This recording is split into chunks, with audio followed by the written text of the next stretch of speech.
जिस समय 5 करोड़ की सहेलियां मां यशोदा से कहने लगी कि मैया यशोदा, तुमने 85 वर्ष की उम्र में लाला को जन्म दिया है, बधाई दे दो। उसी समय सहेलियां जब जिद कर जाती हैं तो मां यशोदा ने बधाई उन सहेलियों को दी है और सभी सहेलियां अपने घर को चली गई। इधर मां यशोदा अपने आंगन में बहुत खुश थी। मेरे घर को इधर जो माया हुई वो लड़की बनी थी, उसको लेकर के मथुरा के जेल खानों में आए और मां देवी की गोदी में उस लड़की को रख दिया। इधर सुबह के समय हुआ, पहरेदारों ने उस लड़की की रोने की आवाज सुनी। कंसराज से जाकर कहा कि तुम्हारा 8वां काल जेल खानों में पैदा हो चुका है। उसी समय में तो कंसराज जो था भागता हुआ हाथ में तलवार लेके और जेल के पास में आ गया। देवी के पास में जाकर के उस लड़की को छीन लिया। मां देवी कहने लगी भैया, अरे देवताओं ने ये बताया था कि हमारे गर्भ से जो 8वां बेटा पैदा होगा वो तुम्हारा काल बनेगा, मगर ये तो लड़की है और लड़की बड़ा तुम्हारा क्या बिगाड़ करती है। कंसराज कहने लगा, बहन मुझे लड़की से कोई डर नहीं है, आगे चल के शायद इस लड़की का पति मेरा दुश्मन बने या इसके कोख से जो संतान पैदा हो वो मेरा काल बने, इसलिए मैं इस लड़की को नहीं छोड़ सकता। जिस समय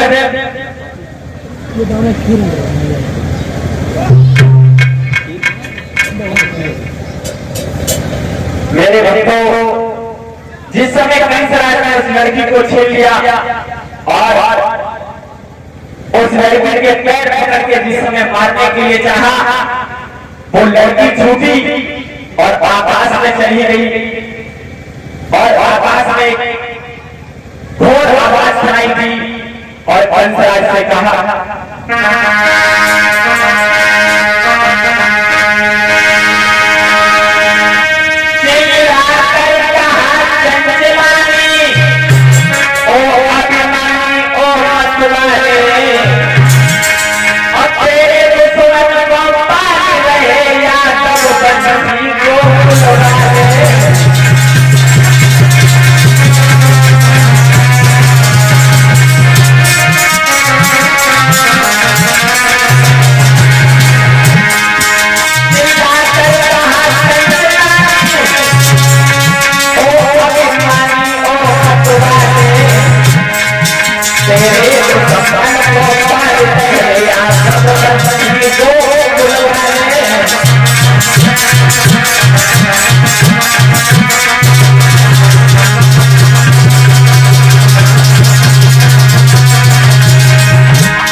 हुई हो कंसराज, अरे तू क्या मुझे मारेगा? तुझे मारने वाला इस गोकुल में पैदा हो गया है, इस ब्रजमंडल में पैदा हो गया है। अब तो कंसराज महाराज फटी फटी आंखों से ऊपर देखने लगा, सोचने लगा कि मैंने ये क्या किया, मैंने अपने बहन के 6 पुत्रों को मार दिया और फिर भी मेरा काल पैदा हो गया। उसी समय मेरे बच्चों कंसराज अपनी बहन देवी के पास में खड़े होकर के रोने लगा। कंसराज सोचने लगा ये हमने बहुत गलत किया, हमने अपने भाइयों को मार दिया और मेरा काल अभी तक नहीं मरा। आकाशवाणी हुई, कंस राजा को रोने लगा। मेरे भक्तों,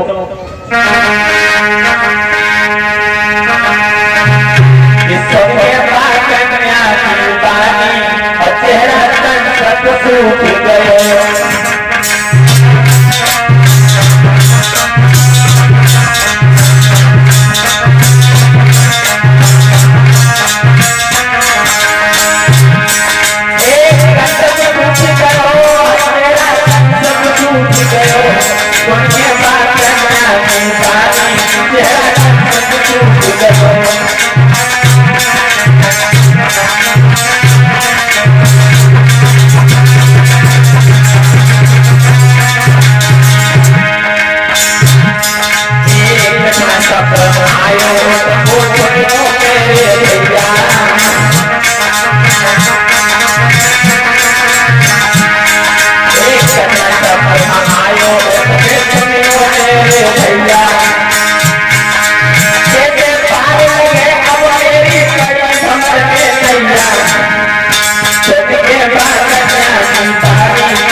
सोचने लगा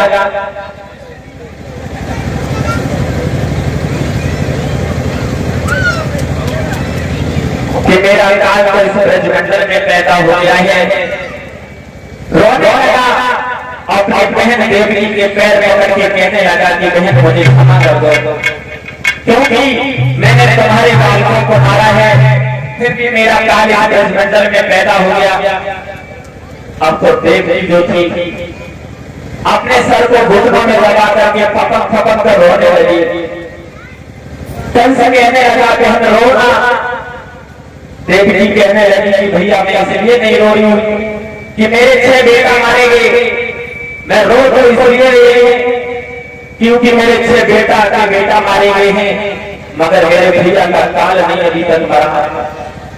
उसी समय वसुदेव ने कंस का हाथ पकड़ के कहा कि कंसराज तुम्हें नहीं पता, इस दुनिया में जो इंसान आया है उसे जाना जरूर है, क्योंकि मौत का समय जो निश्चित है वो उसी समय पर आएगी। जिस समय मौत आ जाएगी वो पहले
कहने लगे हैं कंसराज इस जीवन में अगर जीना है तो मरना है, क्योंकि जो इंसान इस दुनिया में आया है परीक्षित जी, मृत्यु रोग, इसे मृत्यु रोग कहते हैं। एक समय की बात है, सभी देवता स्वर्गलोक में बैठे थे। कुछ आत्माएं इस मृत्यु लोक पर जिस समय घूमने आई,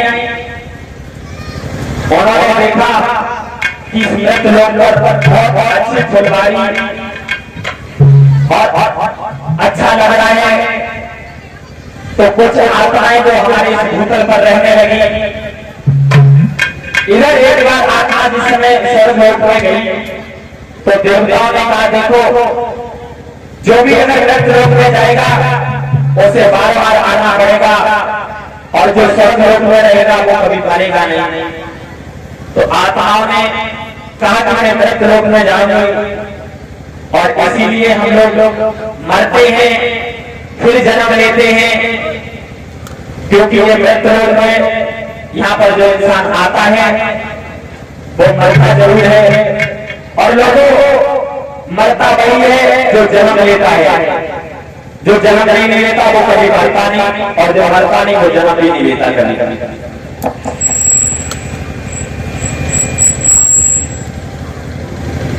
मेरे भक्तों, वसुदेव कहने लगे हैं कंसराज, ये थोड़े दिन की जिंदगी है, और तुम सोचो क्योंकि मरना नहीं है, तो ये तुम्हारी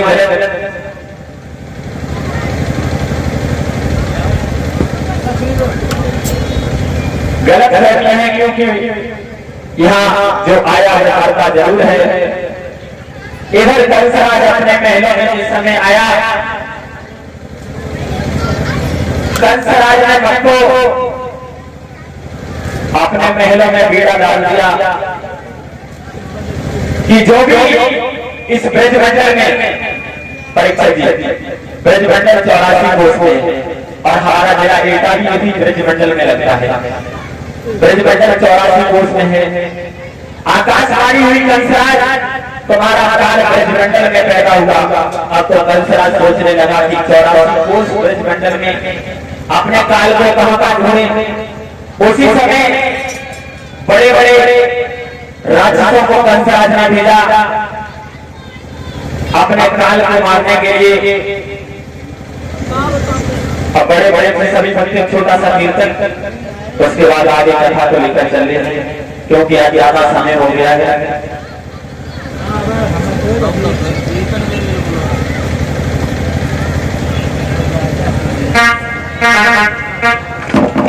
Oh